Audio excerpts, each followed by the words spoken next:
Hey everybody, this is my entry into LOTRilluAvatar's Wargaming video contest. If you have not subscribed to him yet, go subscribe to him because he's really cool. He's a really good painter, and yeah, he made a really cool scratch build goblin tank. So that was really cool to watch. You should go watch that. So my entry for his contest was I made this diorama in which my dwarf Thane, which is actually a Reaper mini, is facing off against some goblins. Dun dun dun dun. So we'll take a look at the miniatures first off. We'll just set them aside here, and we'll look at my goblins warbots. As you can see, I've sculpted onto him this fur pelt, which blends really nicely with his hood, I think. Let's see if we can zoom in. See if we can see that a little bit. Yeah, you can see this is where the hood on the actual model starts. There, you see it blends down into it really nicely. Sorry about the shaky camera work, but it always looks shakier when you're doing it. I also gave him a different colored shield than the other guys. Side. Take a look at him. This guy. Zoom right in on.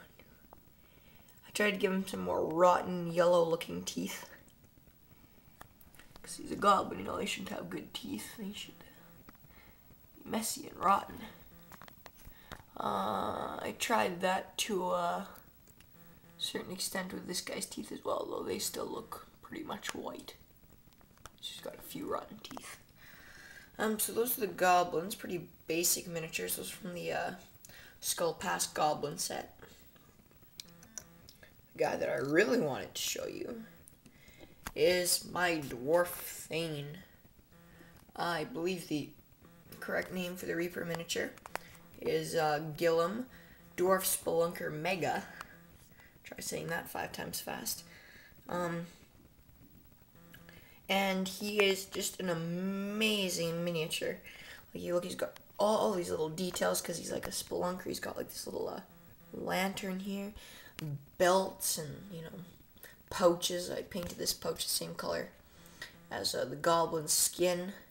He's got this great belt buckle with like a face etched into it and stuff. I don't know if you can see that. He's got a scabbard with like a katana looking sword there. And his face, I'm really happy with how it turned out. As you can see, he's got like an eye patch, like a scar. And I painted his teeth. His eyes, can you see that? No, you really can't. But his eyes turned out really nicely. This was kind of the first time I tried some dry brushing. I tried dry brushing his hair to give it some different, color and texture and stuff. So that looks really cool. And I'll spin the model around, going around to the back of the mini. He's got some of these, like he's got this this warhammer here. Get it? Because it's Warhammer. Warhammer is funny.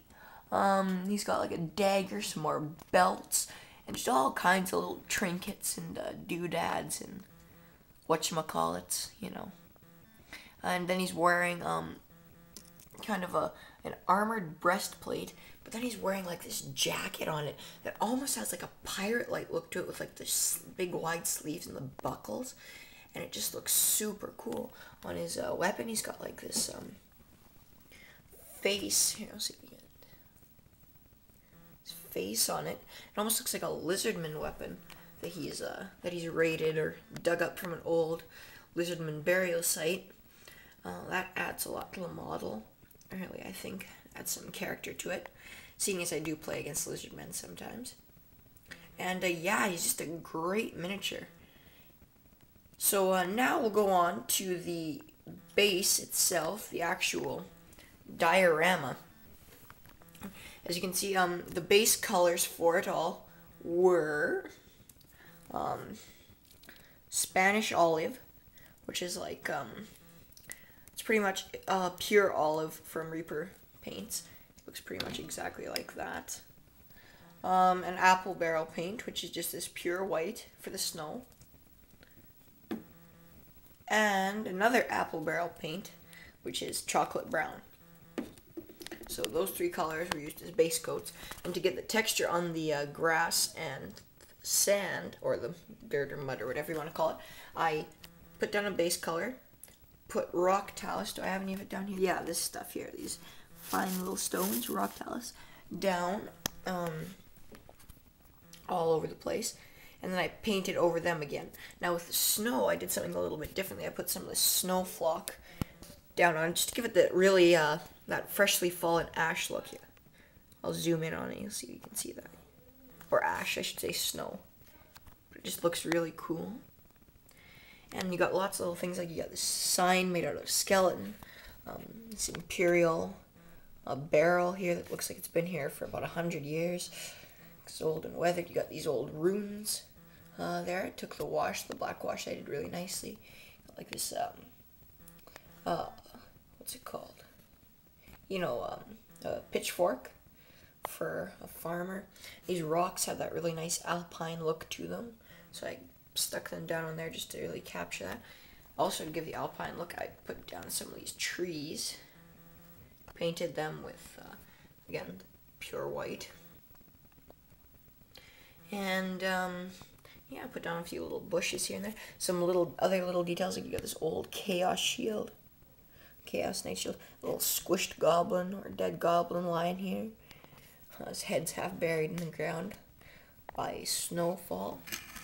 And you turn the model around, and you've got this goblin fort with, like, you know, fallen boards and, like, rusty, teeth everywhere. And I got, like, these, decorative teeth on there. Got spikes all over the top. Here's, like, a tally for, you got, like, two goblins' names up at the top, and you got tallies down below. See, I guess, how many of them each of them can, kill. And then this one says gobos. Down here you've got this, decapitated, giant's head. And you'll see, I was tempted to use the, Chaos Giant's head from it, because you've got the Chaos Shield lying outside.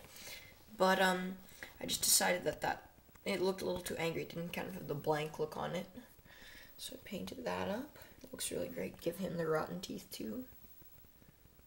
And, you know, have some overgrowth here, because, you know, it's an old fort. And it would be overgrown.